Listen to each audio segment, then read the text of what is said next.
For years, millions of fans knew Sadie Sink as Max Mayfield from Stranger Things.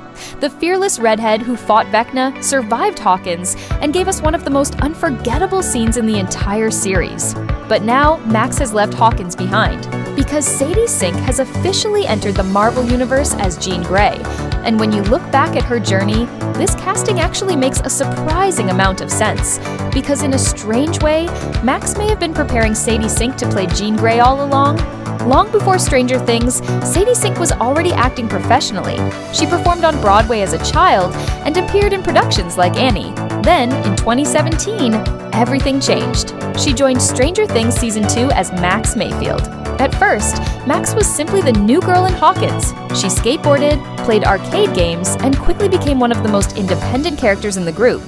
But over time, Max became much more complicated. Her difficult home life, her relationship with Billy, and the trauma she carried gave Sadie the chance to show much more emotional range. And then came Season 4. Max's storyline with Vecna completely changed how audiences saw Sadie Sink. In one of Stranger Things' most famous scenes, Max is trapped inside Vecna's mind. She is surrounded by her memories, her fears, and her trauma. Then running up that hill begins playing, and Max runs. That scene became one of the defining moments of the entire show. But what made it powerful wasn't just the music or the visual effects. It was Sadie's performance. She had to portray fear, grief, isolation, and determination all at once. And that becomes very important when we look at Jean Grey, because Jean Grey is also a character whose biggest battles often happen inside her own mind. After Stranger Things, Sadie started proving that she could do much more than one role. She appeared in Taylor Swift's All Too Well short film. Then she starred opposite Brendan Fraser in The Whale. That performance showed a much darker and more intense side of her acting. Suddenly, she wasn't just Max from Stranger Things anymore. She was becoming one of Hollywood's most interesting young actors. And then Marvel came calling. When it was announced that Sadie Sink had joined Spiderman, Brand New Day, Marvel refused to reveal who she was playing. And naturally, the internet went crazy. Was she Gwen Stacy, Firestar, a new villain, or maybe even someone connected to the X-Men? For months, Marvel kept the mystery alive. And when the movie finally arrived, the answer was huge. Sadie Sink was playing Jean Grey. Jean Grey isn't just another Marvel character, she is one of the most important members of the X-Men. She is telepathic, she is telekinetic, and in the comics, she becomes connected to the Phoenix Force, making her one of the most powerful characters in the Marvel Universe.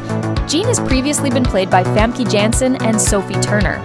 So Sadie Sink isn't stepping into a small supporting role. She may be becoming one of the faces of Marvel's future X-Men. And that is where the Max connection gets really interesting. Think about Max's biggest storyline. Someone enters her mind, manipulates her memories, uses her trauma against her, and Max struggles to stay in control. Now think about Jean Grey. Jean's entire story revolves around the power of the mind. Telepathy, memory, emotion, control, and sometimes losing control. Both characters are strong on the outside, but deeply vulnerable underneath. Both carry enormous emotional weight, and both have stories where their own minds become the battlefield. Of course, Max wasn't literally an audition for Jean Grey, but looking back, it almost feels like Sadie Sink had already spent years preparing for exactly this kind of character. Jean Grey needs more than someone who can simply look powerful on screen. The audience has to care about her emotionally. Because if Marvel eventually explores the Phoenix storyline again, the real drama isn't about explosions or superpowers, it is about Jean losing control of herself.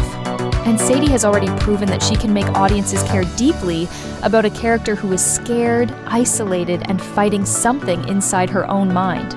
That may be exactly why she works so well for Jean Grey. And this is what makes Sadie Sink's journey so impressive. Most actors are lucky to become part of one massive franchise. Sadie may have done it twice. She went from one of Netflix's biggest shows to one of Marvel's biggest characters, from Hawkins to Spiderman, and potentially to the X-Men. So maybe Max Mayfield wasn't Jean Grey's audition, but looking back now, it almost feels like Sadie Sink had been preparing for this role all along. What do you think? Is Sadie Sink the perfect choice for Jean Grey? And would you like to see her lead Marvel's new generation of X-Men? Tell us in the comments.